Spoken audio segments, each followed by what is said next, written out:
Good afternoon, everybody. Good morning, good afternoon, good evening to those who are joining us online.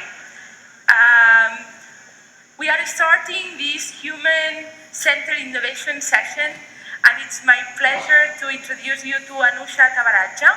She is the regional CEO for Alliance Asia Pacific. She's also a member of the executive regional board of Alliance, and her job there is to execute Alliance's growth strategy in Asia. And I want to share with you a little curiosity. I don't know if she wants me to do that, but anyway, she graduated first class honors in mathematics and statistics from the University of Birmingham just at the beginning of her career. From there to the regional CEO of Alliance Asia Pacific. So let's welcome Anusha Tavaraja. Thank you, Professor Ma. Can you hear me clearly? Yes, we can hear you very well. So the floor is yours. Thank you very much. So first, I should say good evening, good morning, it's just before midnight here in Singapore. I want to thank everyone at the Iese8 for inviting me to come and speak, and Professor Mas especially. And also to my colleague, and I don't know if he's there, but Mr. Uwe Mikel, who was the person who put me in touch with the Iese8 Business School.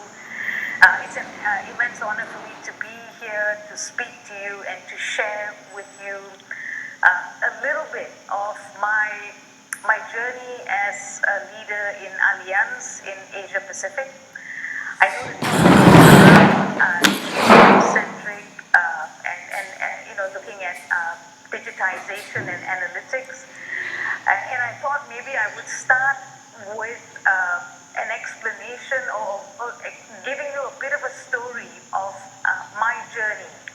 And my journey, so Professor Ma said that I studied mathematics, and yes, I did study mathematics. I very much wanted to become a doctor, but today I stand leading an insurance company, Alliance, in Asia Pacific. And I'd like to give you a little bit of a story as to how I went from wanting to become a doctor to really going into insurance. Why is it, what is it that inspired me to go into insurance? And what led me into Alliance, and how leadership matters in the context of insurance, in the context of a human-centric leadership and driving digitalization and analytics, and really about what's happening out here in Asia. So I will spend about 15 minutes just talking about it, and then I will stop, and hopefully we can then have an interactive session with Professor Mas moderating. And to the extent that I can answer the questions or share my experiences, I will. So why insurance? And I would like to just explain to you something that, for me, when I wanted to become a doctor, like all young children, I think, we always think we want to make a difference, we want to help people, and we want to be this person that really does something that's very purposeful.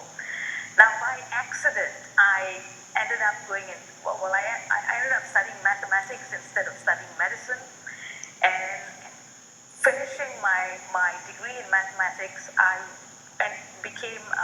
was offered the opportunity to study to become an actuary. So I worked and I pursued the professional actuarial exams. Now, when you go down that route, you indirectly end up going down the insurance line, and I come from Malaysia, and I was studying in the UK, and I returned to Malaysia. I entered the insurance industry, and then I had my career start up in insurance, and at some point about 10 years ago, I ended up becoming a CEO of an insurance company. When I did that, the first thing I did was to take a step back and ask myself, what am I doing? Because I don't know how many of you in the audience have had someone come up to you and try and sell insurance to you. And it's a shame I can't actually see the reaction and hands up, but I can tell you personally my experience. When someone, when an insurance agent or insurance salesperson comes up to me or to a friend, most times we make an excuse and we try and run away. And when I came back and I said to someone I was working for an insurance company, I could see the reaction from them.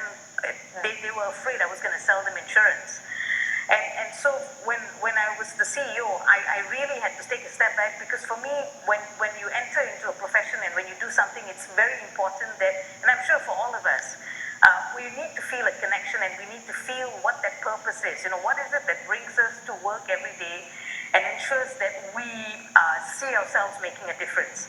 And so I tried to understand what insurance actually does. And I'll just spend 2 minutes telling you a little bit of a story about insurance. And I'm going to talk in the context of what we do in Asia.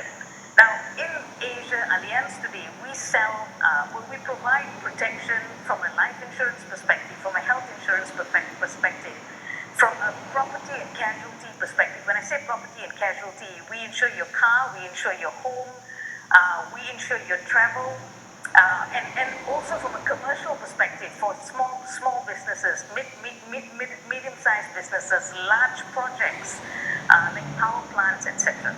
Now, when we do this, as an insurance company, what we do is we provide, you receive, our insurance salespeople go out and they sell insurance, and premiums are then collected from individuals in a country. So in a particular country, say my home country of Malaysia, premiums are collected from all the individuals who buy insurance policies, and these premiums come back into the insurance company, Allianz. Now, the accumulation of all the premiums is our assets under management. And the assets under management under Allianz is immense. It is in the billions of dollars of assets under management. That assets need to be invested back. And these assets are invested in buying bonds, in infrastructure projects, in commercial bonds, in equities. Now, effectively, what we do with the premiums that we've collected in the assets under management is we invest it back into society, and we stimulate the economy, we stimulate the capital markets, and we enable the infrastructure and the development of the nation that we are present in, the country that we're present in. Now, when something happens to an individual, so any one of us, yourself, myself, if something were to happen, so if there is a loss of life in a family, or if someone falls sick, or if someone suffers from a critical illness, and they're insured with Allianz, we pay the claim.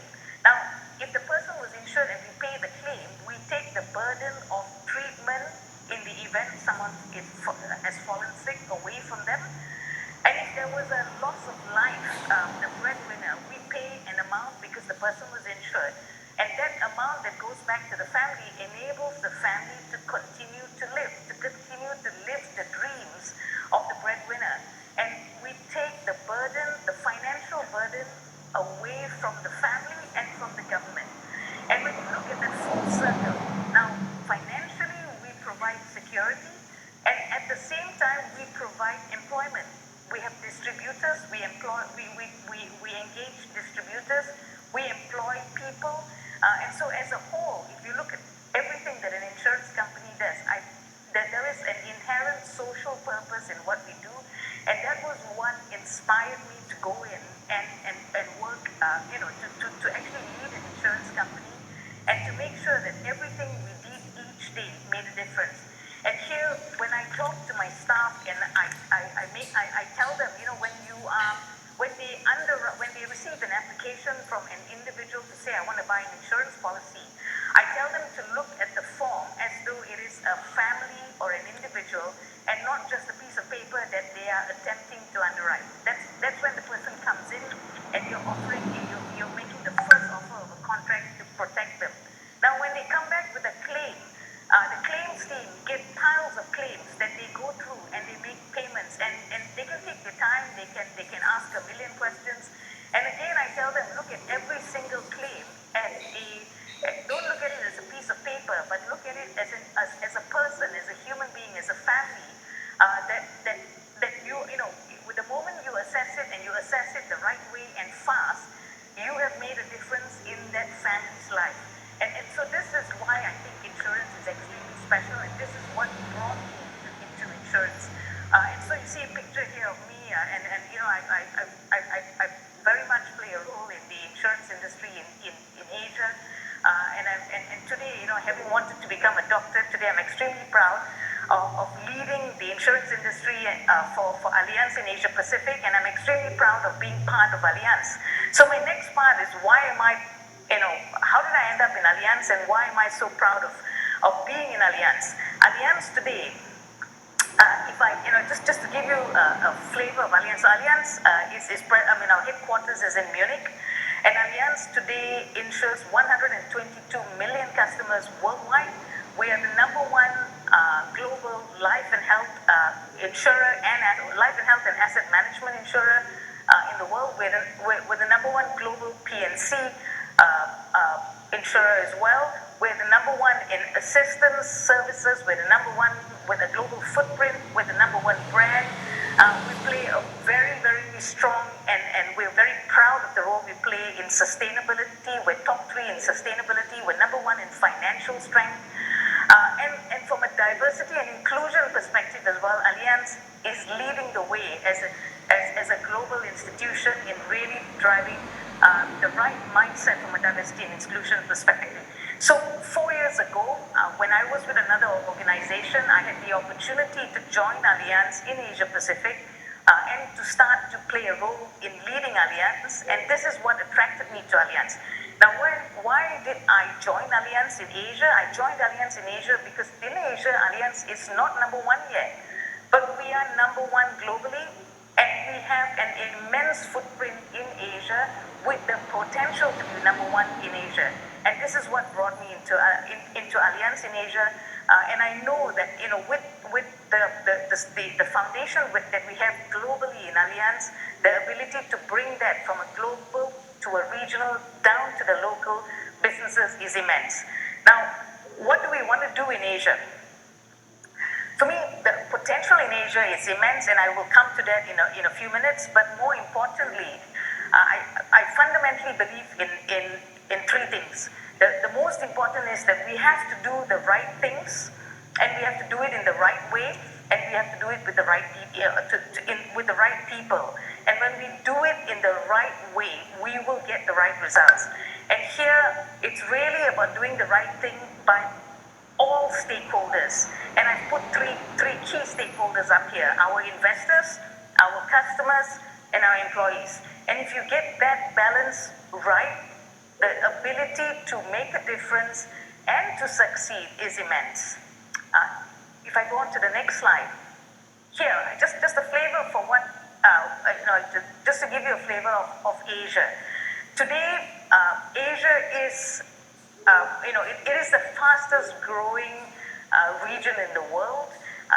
60% of the world's population today is in Asia, and the potential for insurance in Asia is growing and growing very fast.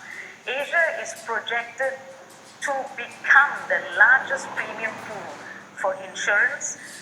Today it's number 2 after North America, but it is projected by 2030 to be the number 1 premium pool for insurance. That is what makes Asia extremely exciting for us. And if I show this slide is really to give you a representation of where Allianz is present in Asia. And I think what really is exciting about Allianz's presence and what we have and what makes it so exciting for us in Asia is the diverse footprint that we're present in. Now, the box, the part that's in the box, that's emerging Asia, and then we have advanced Asia. The whole of Asia is projected to grow and grow strongly over the next 3 to 5 years, but the emerging Asia's potential to grow is even higher, and life and health insurance has an even higher potential to grow. And that is where Allianz today is present in Asia. We're present very strongly in emerging Asia, and we are a very large life and health writer in Asia. Going on to the next slide. So here, I think the most important thing when we think insurance, and I think that this is where maybe Asia has always followed Europe. And Europe and the UK have moved on. So we are, in my time, in my career, in my time, I've always seen in terms of product, in terms of needs, we're about a decade behind Europe. And so as you look here, you'll see that there is a huge addressable market for insurance in Asia. The population is growing at 13 million a year in Asia. Insurance penetration is extremely low. You see the number 4.6% in the slide. That is the level of insurance penetration in Asia. So the number of people that are insured is still very low. Financial inclusion is still very low, and the importance of really making a difference, making people understand the importance of insurance is very high. It cannot be I cannot understate the importance of insurance. But at the same time, a very interesting statistic is that income levels, household wealth in Asia is rising and rising rapidly. In fact, a statistic I read recently said that by 2030, 2/3 of middle class will be in Asia. And the other part is this thing called the protection gap.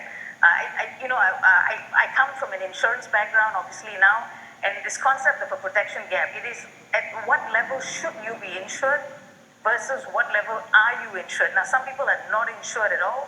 Some people are insured, but they're not insured enough because of inflation, and also because sometimes people buy insurance without really understanding what they need, and they just buy insurance simply because a salesperson came to them and they say, okay, fine, I'll buy insurance, but they don't buy the right level. And so that protection gap is still very immense, and there is so much that we can do in Asia to make a difference. So Allianz in Asia. Today, we are present in 10 markets in Asia, and we have 16 entities. Maybe just to explain a little bit. So if I pick Malaysia as an example, we are present in Malaysia as a market, but we have 2 entities in Malaysia. One, a property and casualty entity, which is the number one company in Malaysia, and we have a life and health entity in Malaysia, which is the number 5 in the market.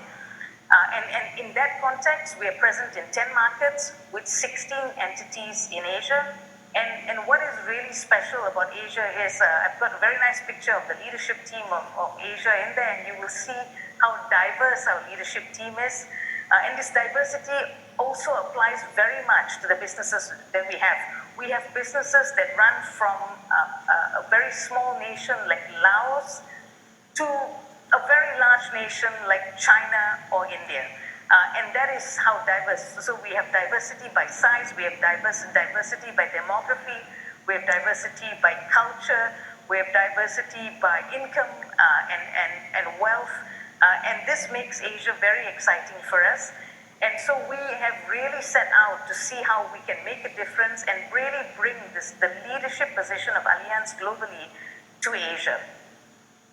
Now, last year, when I stepped up to start to lead Allianz in Asia, together with the leadership team in Asia, we said, how do we really make a difference? So I'd like to just give you a flavor of what is insurance, what is it that we really do in Asia, and how are we trying to make a difference and to really address this huge protection gap and address financial inclusion and ensure that insurance is truly making a difference to the people of Asia. We set out on a journey to say that we really wanted to break through. We wanted to reach beyond the stars to the planets, and we called it Pinnacle 2030. So we set a very clear ambition to 2030, and I talk about a very clear clarity of ambition because I think as leaders, for us, we need to inspire our team to really see what our potential is, and then once we know where we want to get to, we then set the how on how we want to get to the direction that we set. And what I set was Pinnacle 2030 together with the leadership team, And I said that we wanted to be, and here now in the context of Allianz as a group, we said we wanted to be number one from a life and health value contribution perspective, because we have a reasonably good footprint in life and health. And then we have a smaller but fast-growing property and casualty business, and we said, you know what, we want to be the fastest-growing but profitable region from property and casualty. So with that ambition, we then said, okay, how are we going to get there? Now, to be able to get there, I explained earlier the population in Asia, the fast-growing population, the wealth growth in Asia, the huge protection gap in Asia.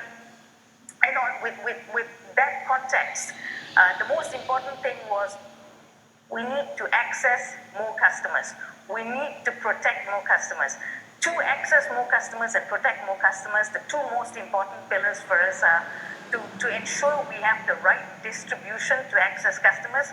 And in Asia, the two most important distributions of access are, we call them tied agents, and I think there are similar models in the UK maybe and in Germany. And also maybe in Italy, but I'm not as familiar as the models in Europe. And then the second is bank assurance. Here, I know for a fact that it's very popular in Spain and in Italy.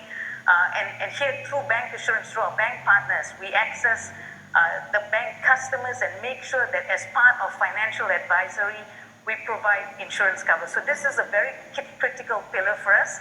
The second pillar is really around propositions. How do we put the right products out? How do we give them the best in customer experience? And how do we enable this whole thing using digital and analytics? And here, this is the special part where we use technology, we use data, but it's not about using technology and data because technology and data is sexy. It is really about making sure that we don't just automate or use numbers, but we transform and we make sure that the technology and data enables a better experience, enables a better solution to an individual, enables the right solution so that people actually feel, our customers feel the wow factor from what we do. Going on to the next slide. So as part of our transformation and our ambition to really make Allianz the number one in the hearts and minds of our customers, our employees, and our investors, we embarked on some really aggressive and impactful initiatives. On the distribution front, we pushed very hard for professionalizing our distribution force. We established a first in market, a very special. It's a specially curated program with Iese8, where we curated a program with Iese8 so that we could professionalize our distributors. The best distributors are put through a professional program with Iese8. Now, this was a real game-changing initiative by Allianz because we attracted a different breed of people to Allianz, people who really wanted a different, it took professionalism to a different level. And this was really, really special. I'm talking to one of the best business schools out there in Spain. Iese8 is actually located in Singapore, so that kind of worked for us. And so this partnership was something we curated. Another example, if I were to pick from here, was from a technology perspective, we really wanted to bring the whole of Asia together and simplify and be able to scale the best in technology and transformation. So we launched the very first regional delivery center for Allianz in Asia. It's an Asia cost model that will enable faster delivery of Allianz's technology from the group into Asia, but really on an Asian model and an Asian cost model. And we launched this just recently, a month ago. And this, again, is the start of us taking it to the next level. We also signed an amazing bank assurance relationship with HSBC that extended out for 15 years to enable us to work together with HSBC to drive insurance penetration into HSBC. So these are just some examples of things that we did. Now, to be able to really take our delivery to our customers to the next level, It's about the best in from a human perspective. So, the best in our professional advisors, under the programs that we have with Iese8, for example.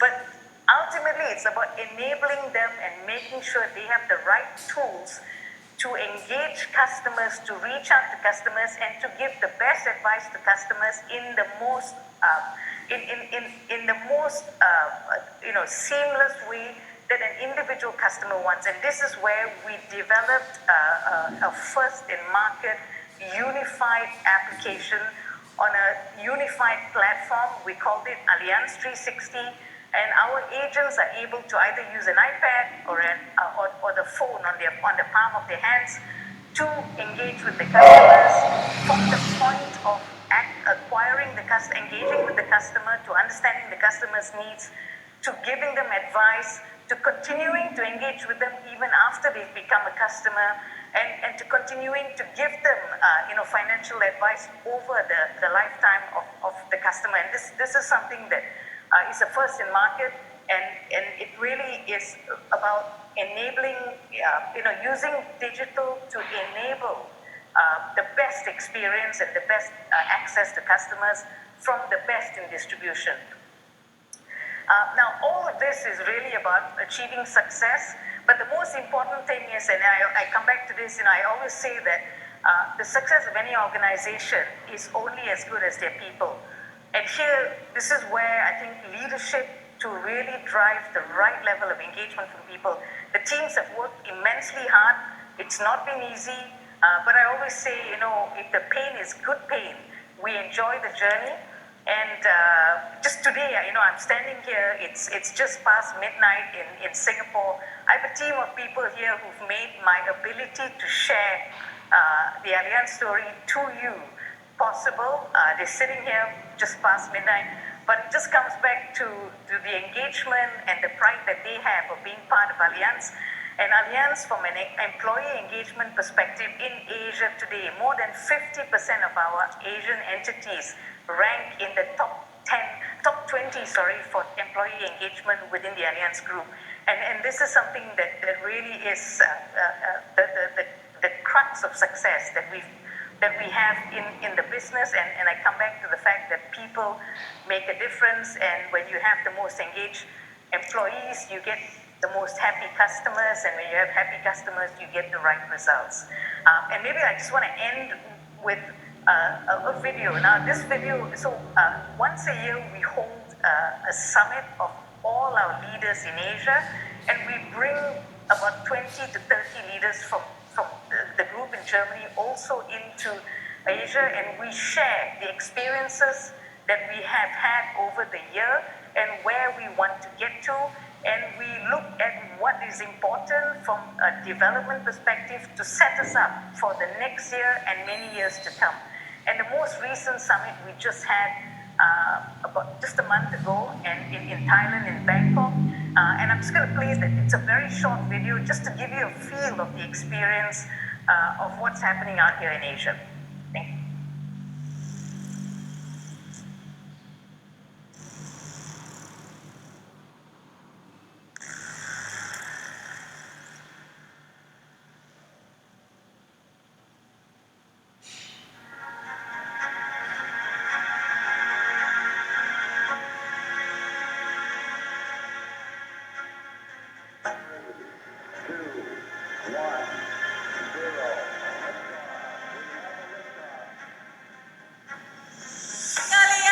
Let's together take Asia to the next level.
regional delivery center in Malaysia. For the Allianz Group, this is really a big milestone and I'm very proud.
You were able to see the video clearly, and maybe if I could pass it back to Professor Mas. We saw the video very well and we could hear your presentation very well as well. Thank you very much, Anusha, for sharing your experience as a leader in Asia. And also, I'm sure we'll have some conversation about the possibilities of training of your amazing team. But let's just start maybe when you were talking about Asia and about what you are doing there, and you mentioned you are working with such different realities, right? China, India, Laos, Malaysia, they are diverse in so many aspects. So one of the questions that I have, and it's similar to the question posed by Linus here, is which are your recommendations when you, on the one hand, have to deal as a leader with all these different realities, and to what extent is such a culture regional versus global? Thank you, Professor Mas, and it's a very, very good question. And indeed, Allianz in Asia is completely diverse from a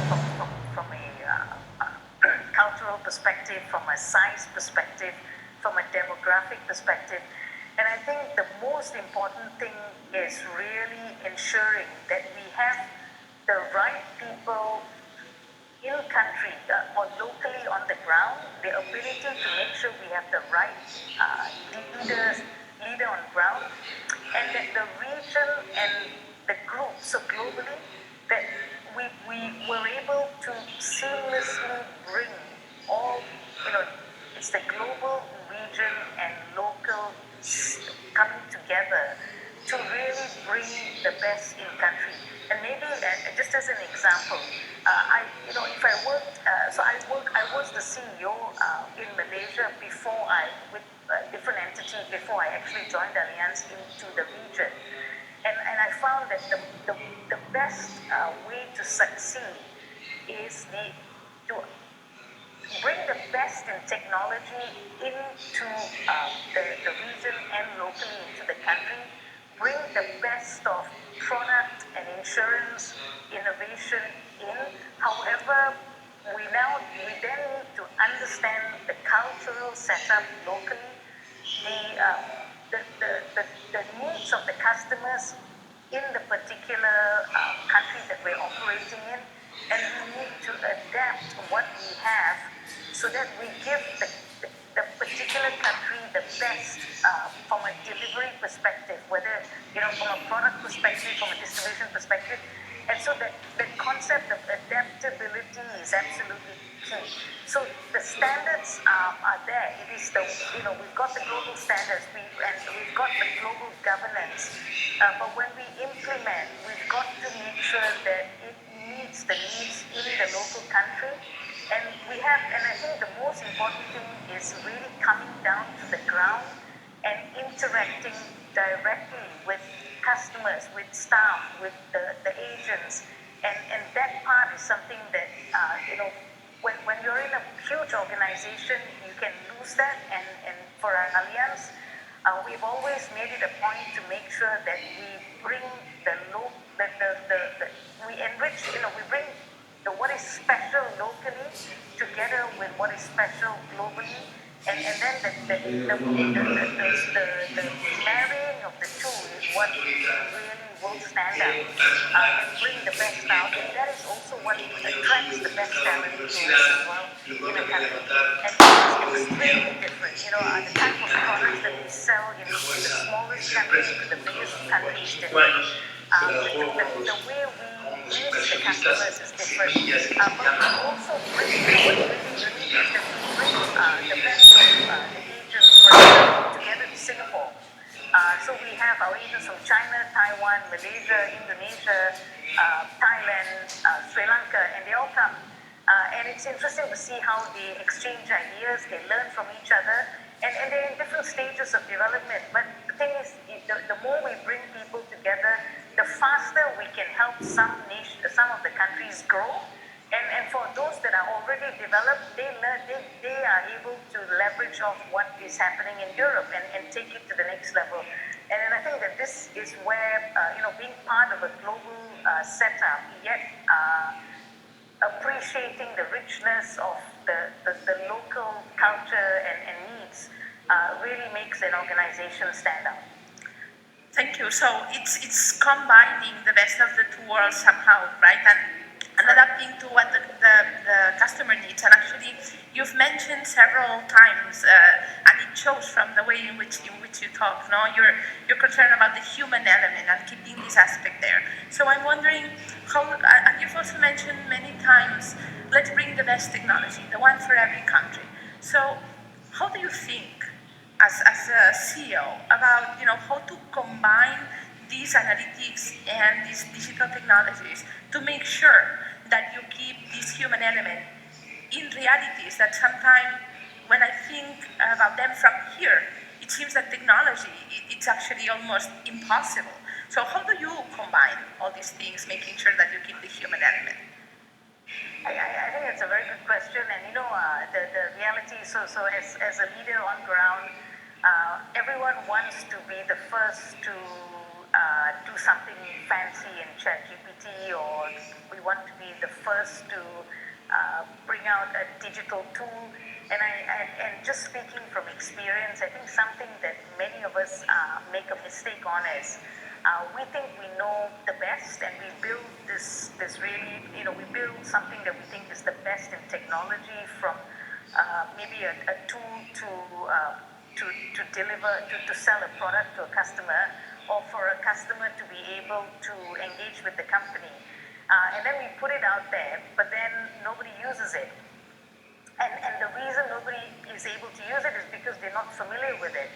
And so the one learning we've had, and something that we really have changed in how we do things, is that it has to be outside in, and it has to have it has to be hybrid. And we are, so insurance is a very unique, I said to you, just in my opening, I said it's an inherent, so it carries an inherent social purpose.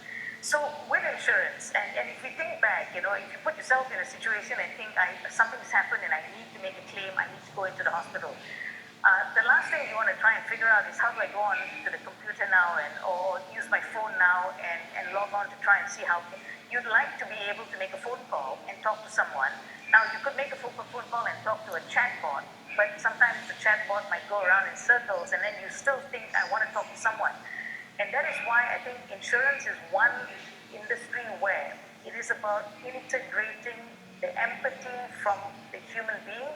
So the human element is absolutely critical, but then the digital tool is also critical to enable the human being to connect with the customer faster, to understand the customer quicker. So with technology and data, the information that a customer is able to put through would already be collected and already put in front of the human being.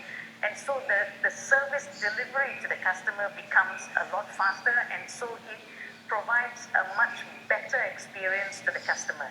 And so for us, when we developed, so when I talked about the Allianz 360 tool that we developed for our agents, the journey of development was a very interesting journey. As we developed every single functionality, that snippet of the functionality, that module was taken out and tested with customers and with agents, and then it came back in and it got improved. And then the next one was developed, went out, tested, came back, went out, tested. And the two things that came out of that was truly successful was the first thing is that we got something that consumers wanted, we got something that the agents wanted. But the second thing is because they were part of the journey of building it, they were excited and anticipating this exciting thing that was going to come out. And so when we launched phase one or we launched phase two, they were waiting for it because they knew they played a role in saying I need this and I need that because that will make me feel even better and make my life easier and enhance my ability to serve my customer. And from a customer perspective, it's like a wow experience because they gave us input as well. And so it is really, as we think about digital and technology, I think the most important thing to think of is what does the customer really want and how are we building it so that they can engage with it, they can connect with it, and they can get excited about it.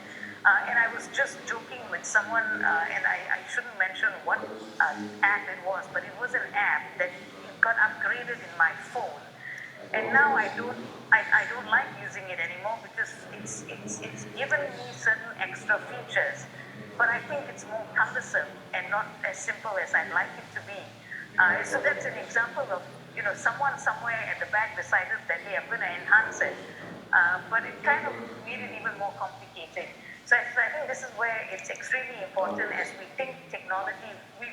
Technology will continue to drive our lives, consumer behavior, businesses, but how we use technology to transform experience, to make consumers have that wow experience, that is what is going to drive success.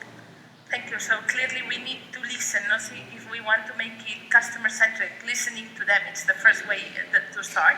To talk a little bit more, I will have two final questions because time is coming up. But the first one has to do with how you change people's lives. That's how you started.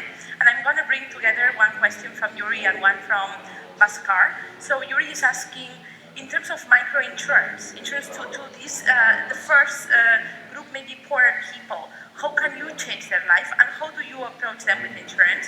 And the second question also regarding of how you change lives has to do with the way in which you use the assets under management that you also mentioned. You said we reinvest them in the society. How do you make sure that these assets under management actually are having the best possible impact on the society that you are reinvesting them into? Thanks. So maybe I address the microinsurance question first. So on microinsurance, it's absolutely critical in Asia. It's a big part of many of our countries in Asia where the lower income population is where financial inclusion is at its lowest and needs to be enhanced. Allianz has worked very closely with governments and we have offered low amounts of cover at very little cost to at the microinsurance level, and we've accessed them through there are many ways to access them through the post office is one avenue that we use because that is where many of them do transactions and we do it through the post office. We've also done it through social enterprises where there are social so the governments have offered small incentives to actually give free cover at that level, and through the free cover we then go back after 1 year and we offer to make them understand the importance of insurance so that they will then continue the cover.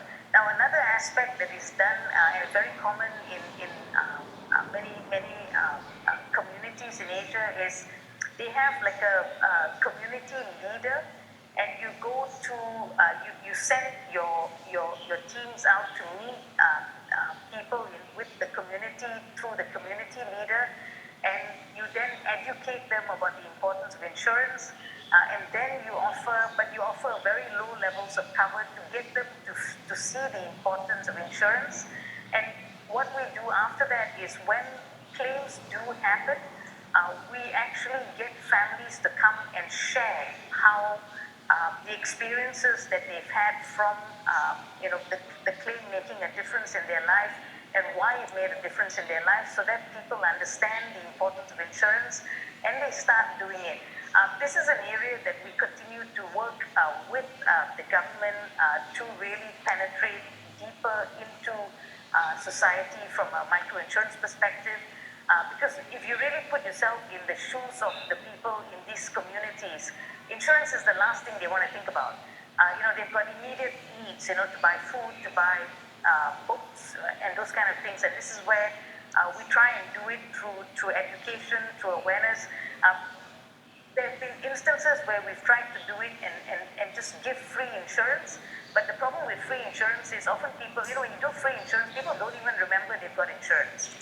And so at the time of claim, they don't even realize they have insurance. And that's why it's about really educating them and offering cover at the right level where they can afford it, so that they know they have cover and they can see the value of it when they make a claim. So that's on the microinsurance side. Now, under assets under management, so yes, in every country that we're in, we have assets, and we invest it back into the different types of asset instruments that are there. And ultimately, the most important thing is the assets that we invest in, we've got to be careful. We have very strict governance around strategic asset allocations, because it's got to match the liabilities that we offer. So the products that we design need to match the assets that we are investing in. However, when I say we invest back in society, we buy government bonds, for example, and government bonds support the development of the country in terms of funding projects in the country. We also invest in different types of corporate bonds of certain rating. We look at certain strategic projects depending on the interest in countries, and really it varies country by country, but the most important is really making sure that it's invested in the right type of assets, and that it matches the types of products that we have offered to consumers, because the assets need to match the liabilities that we are then obligated to cover as it comes out over time. Thank you very much. We'll have to stop here for the sake of time, but I will take with me, and you can take each one of you the phrases that you prefer, right? But for me, you said several things that were really helpful and inspiring. One of them is that one has to think about every little thing that you do every day to make a difference. Not only the big ones, but every little thing. And I think that's very important. And also you said we need to do the right thing in the right way for every person. So I think that, thanks very much for sharing with us your vision, and thanks again.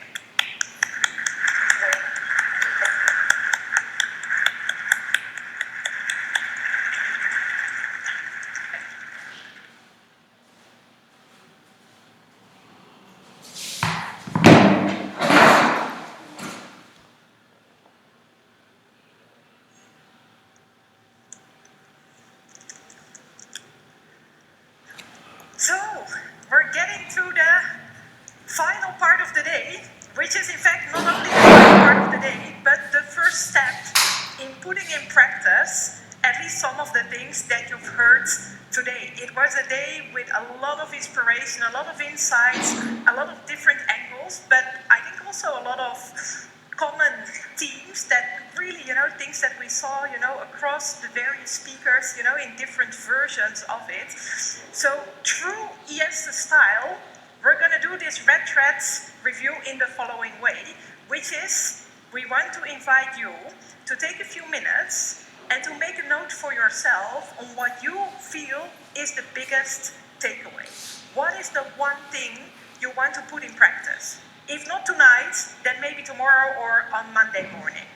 Okay, so we're going to invite you to do a little bit of personal reflection on your takeaway of the day. But with an innovative twist. This is all an elevated entrepreneurship. So before we do the red thread with a reflection exercise, I think it's been a long day.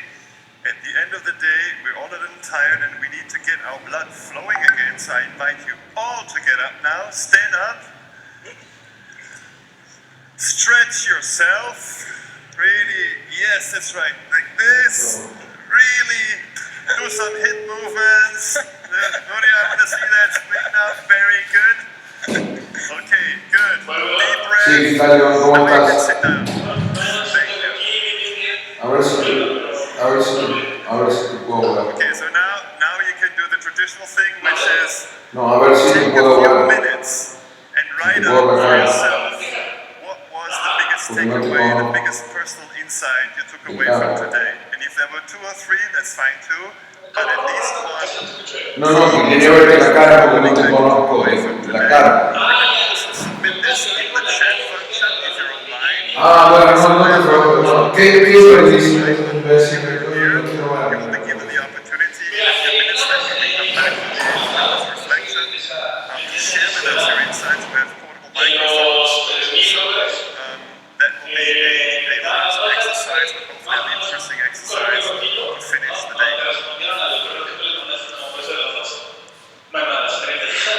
Sí. Están diciendo que pues, te pueden entregar tus cosas previo pago de los $3,000. No. Por los motivos que. No. Los que ya hemos contado, ¿no? Los que hemos contado tú y los que ellos son insistentes en reiterar, pues entonces nada más es eso. No hice manifestaciones en relación a lo que tú comentaste y pues así No. es, así quedó. Ellos tienen, mira, yo voy a la aduana, voy a ver si se puede prorrogar un poco esto. No, los 3.000, bueno, por lo menos no me cobran el. Te lo voy a generar a 2.000. Sí, yo entonces ya lo digo con eso.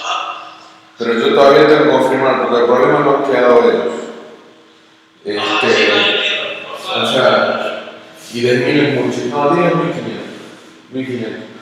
Porque o sea, yo saco por eso plata con el negocio que tengo. Y además todavía no tengo, entonces de $1.500 y otra cosa. Y a ver qué te dice. Y después arreglamos tus honorarios, pero sí, algo así. Y a ver si les duele algo, porque esto no les duele nada, O sea. Y si no sabes qué te quería comentar, en caso de que sigan su negativa, aquí no todas las revistas, ¿no? Sí. En caso de que sigan con su negativa, yo la verdad necesitaría para poder hacer tanto la denuncia como la queja en proceso. Necesitaría, obviamente, que tú eres la persona afectada, no serías la persona que está siendo afectada, no serías el quejoso en perfecto, no serías el creyente en la denuncia penal, pero sí serías el afectado. Entonces, ¿qué me quiero entender con esto? Necesitaría una manera de poder ingresar unos escritos, pero yo, ahora sí que comprobar la personalidad. No, yo ahí el apoderado mío es, perdón por el eco. El apoderado mío es Chema López Padilla. Yo te paso el contacto. ¿Tú tienes algo que ver con el hermano? ¿Tú tienes relación con el hermano de Chema, el jefe de la lista? Bueno, yo ahora te paso el contacto. Veamos si se puede arreglar. O sea, dije que no, que ni un peso más de $1.500. Y que si no vamos a ir con todo. O sea, con todo. Bueno, ya vamos a ver qué dice. Ok, muy bien. Yo me conmigo con esa señora que ya les mandó el correo que quedó claro. Y entonces, nosotros somos una persona con todos. Mira, esa mujer tiene un espasmo cerebral, no sé si me explico. O sea, esa mujer es la que ha causado todos los problemas, porque o parece imbécil o se hace imbécil. Y te pongo ejemplos muy simples. O sea, a mí me amenazó su supuesto compañero de de negocio en Argentina y me amenazó con bloquearme todo, el ingreso del contenedor y después de un mes... Sí, lo tengo por algo, no, por eso llévaselo a mí. Y digamos, sí, ahora te mando la amenaza, porque me dijo que me iba a prohibir entrar al contenedor y tal. Y este imbécil, porque realmente tiene un espasmo mental,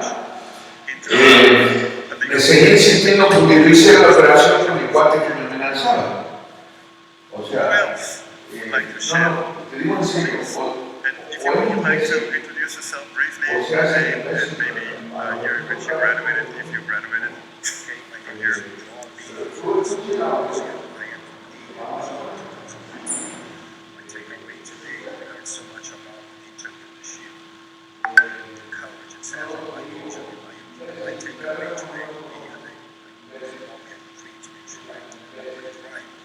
It seems to me that it's more like a passion, vision, a passion, a solution for those to solve a problem in the community, in society.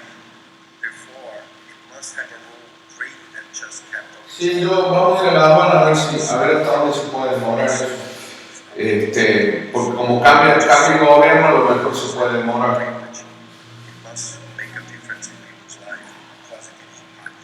Puede cambiar muchas cosas y se We can link that to the business point about the importance of resilience. Obviously, the question is what gives you resilience, what allows you to get back up, and I think having this kind of sense of purpose is certainly a mechanism, a very powerful one, that allows you to keep going even if the going gets tough. So thank you very much for sharing this. Yeah, I think this is also something that really was permeating many of the speakers. Bueno, espéralo un poco si quieres, déjame ir a La Habana a ver qué me dicen en La Habana. What is my focus, and I guess there's many ways of interpreting it, but the perspective that I had is that the complexity of the world. There's so many things that we can do, so many challenges, so many things we must do perhaps. So it's even more important not to be pulled into 1,000 different directions, but to maintain a sense of purpose, to maintain a sense of what is it that I want to do, and then work towards it. So in all those complexities, it's even more important than ever to have this. Sí, ahorita te mando el audio. Ahorita te mando el audio porque tengo WhatsApp, así que te vas a dar cuenta. Bueno, te agradezco muchísimo. Where each of the panelists talked about, whereas at the end, what legacy do you wish to leave? And they had a very, very strong answer, each and every one, to this question. Obviously, I had given them the question before, so they had time to think about it.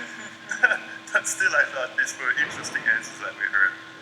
Yes, next point. I'm Valerie Lawson, Denmark 2021. So, not to repeat what everyone said, but picking up from the panel of Iese8 talking about resilience and just understanding that even though there are inevitable challenges, they're going to pass and just the major one for me is also what elevated entrepreneurship means to me. And you mentioned of today that it was sort of purposeful entrepreneurship. But for me, including, in addition to that, looking at sort of leveraging corporate experience to the advantage of entrepreneurship.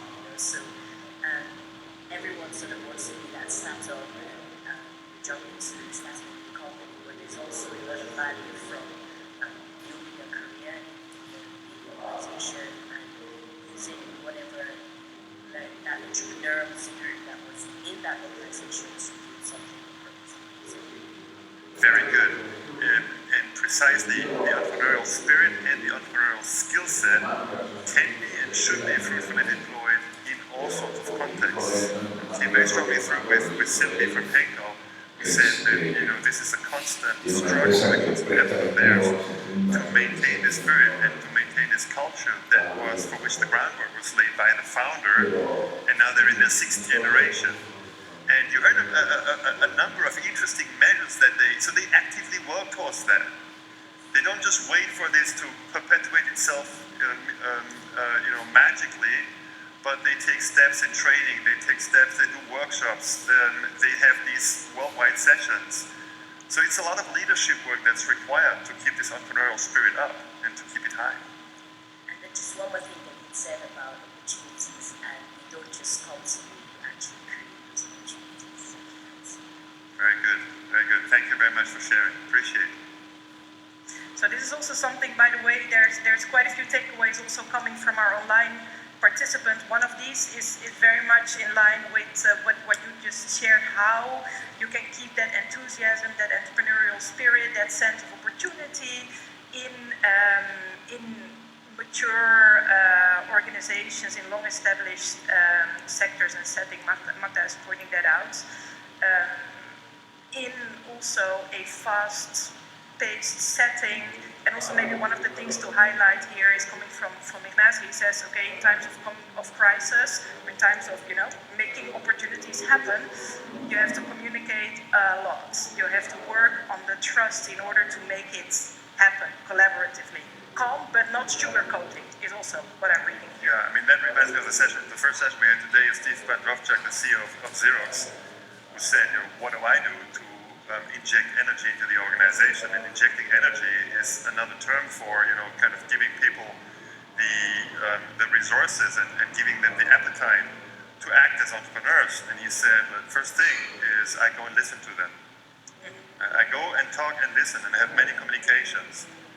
And I think, those are simple things that we sometimes forget, the importance of which we sometimes forget. Basic stuff, but it's so important to really listen well and not to impose our views on others, but really listen what moves them. Another point. Hi, thank you for the chance for share my takeaway today. My takeaway actually is very amazing, very simple, actually, because most of the time we look for maybe complex concepts to validate idea, but sometimes we have to start from the scratch. And I got the chance to meet again Professor Connor Hill, and we were talking about during the coffee break. Basically, I'm Giulio, Italian doctor, medical doctor, and by 2023. So just graduated and I launched a startup. So we were talking about creating a startup. And the question was where sometimes it's better to think where you want to go rather than where you start from. So basically, being is start to fail, fail again, fail better, and then improve every time, because most of the time you just need to start. And sometimes we spend a lot of time optimizing things without sometimes try and validate an idea. So your simple insight is just try it. Yeah, just try it and somehow focus on what is the goal you want to achieve somehow. Not focus where you come from, but where you want to focus on the long term. Focus on where do you want to go. And then try. Yeah. Fail. Try again, fail better. Yeah. And an interesting sentence this morning in your session with Steve was, it's not going to get slower. The pace of change is not going to get slower. Yeah. It's probably what we see today is the slowest that we will see in our lifetime. And if this is true, it means that the fog will only be thickening. It will not be clearing. And if the fog will be thickening with lots of uncertainty and with also a term that has come up, the angst. You pick that up? Angst. This is the ugly things that are unknown unknowns. Things we don't know, we don't even know. Things we don't know, but we don't know that we don't know them. So it means it's actually black smoke and black fog in front of us. So we need to have what gives us a compass. One thing is values. The other thing is have your long-term goal straight and be marching towards that and have your align your team around that. And on top of that, it's very interesting. Sorry to close.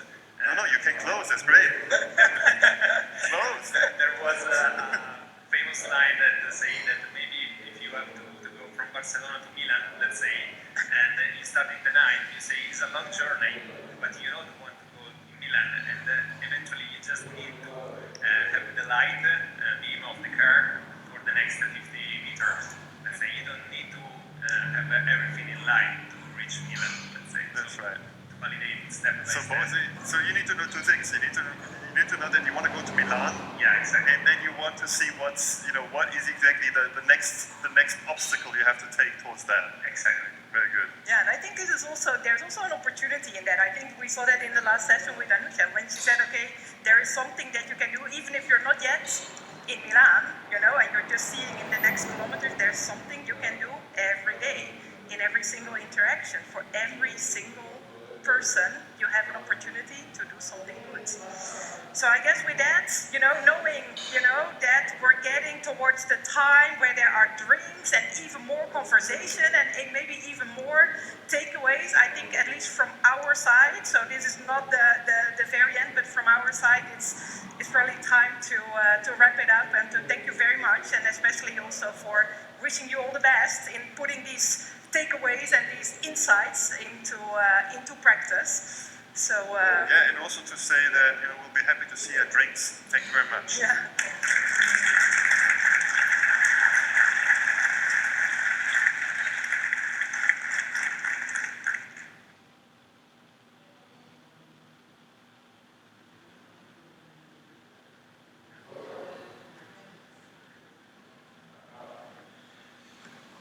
So thank you, Annalise and Chris. I think with their comments, it's obvious that there will be drinks afterwards. So everyone knows about it because, at least for those who are here on campus.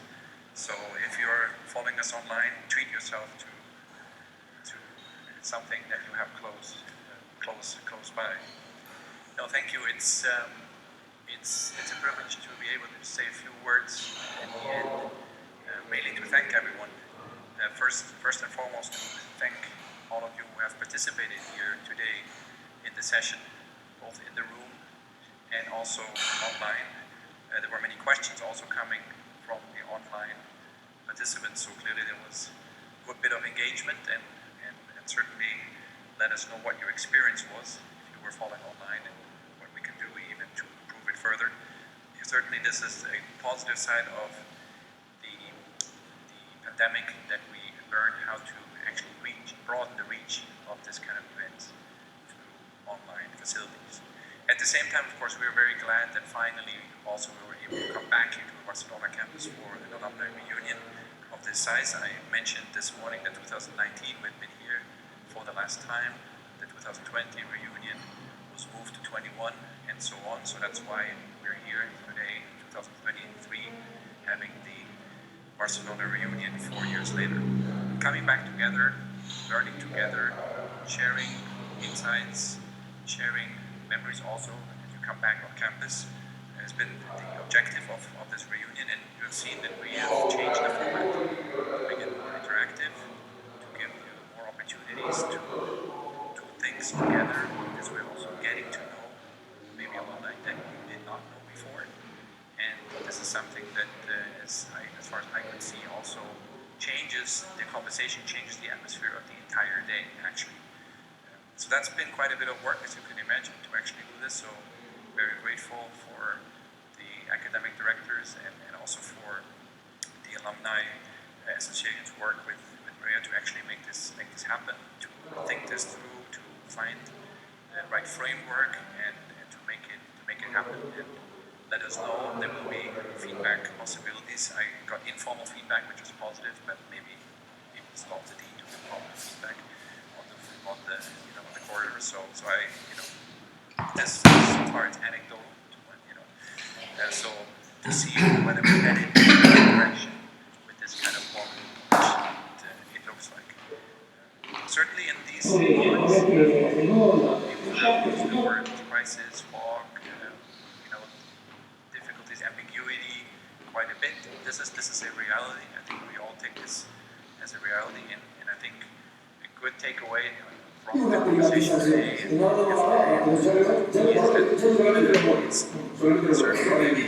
given Si necesitas efectivo, tengo la solución. Acercarte a Cabildo de Tierra 14, donde podrás tener horas de aprendizaje de relojes importantes a precio internacional. Comunicate al 4787 o al WhatsApp 11 62 63 58 77. Como dice Chuche, es el lugar donde respetan el valor de los africanos.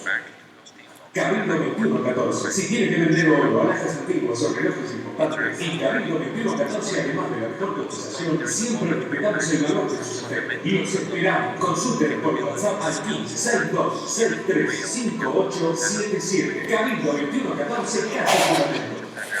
Entonces, nosotros, ante la pregunta de todo, no, me escriben acá, ojo que grito, y batallón también felicitaron a mi idea. Sí, están escribiendo que o sea, no solamente fácil. Perdón, también nos cuesta aceptar que los clubes son magníficos. Esa es lo que apuntan todos. Entonces, o los desmenuzamos, o aceptamos que resulta que existe. Es un espacio de poder muy grande del fútbol. Hay tipos que te dicen que ser presidente de Boca de River es más importante que lograr la soberanía.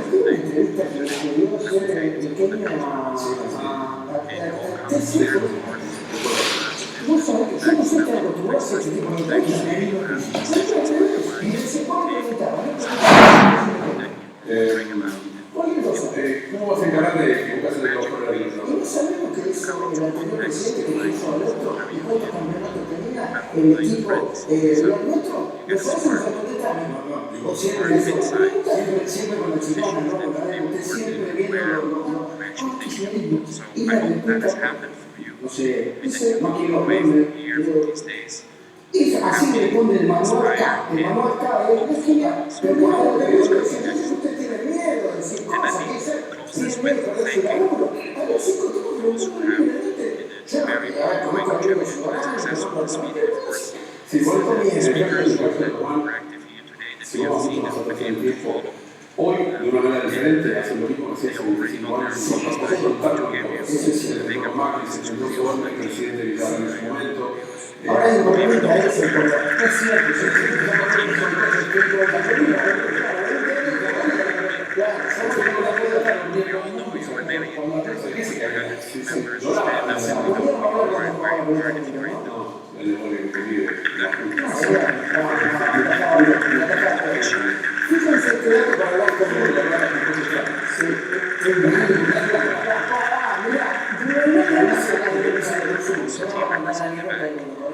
And of course, I do want to thank our academic directors who have led us masterfully through this program and designed it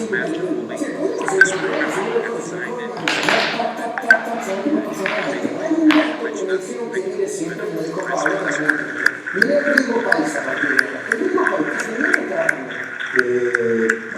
big thank you also to Julia Brands and our interactive sessions, innovation that's taking place there.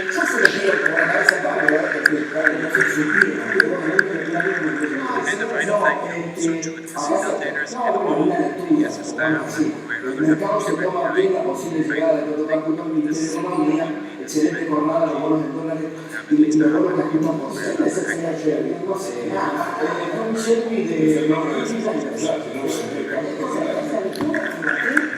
Sí, correctamente. Lo que pasa es que de todas maneras, bueno, no hay que apurarse a llegar al inicio de la reacción del día en mi caso. Acá el volátil y más entendés, hoy si hubiera estamos acostumbrados a yo me atrevería a decir, a ver qué pasa. Tampoco la suba de las acciones de empresas no. Me atrevería a decir esto, sacar los nombres. Me parece que el mercado de mientras más se aleje la dolarización como esquema inmediato de los mercados investigan y cada vez iban mejorando para se parece más. La revancha de Macri al segundo tiempo de Macri y a Milei. ¿Por qué?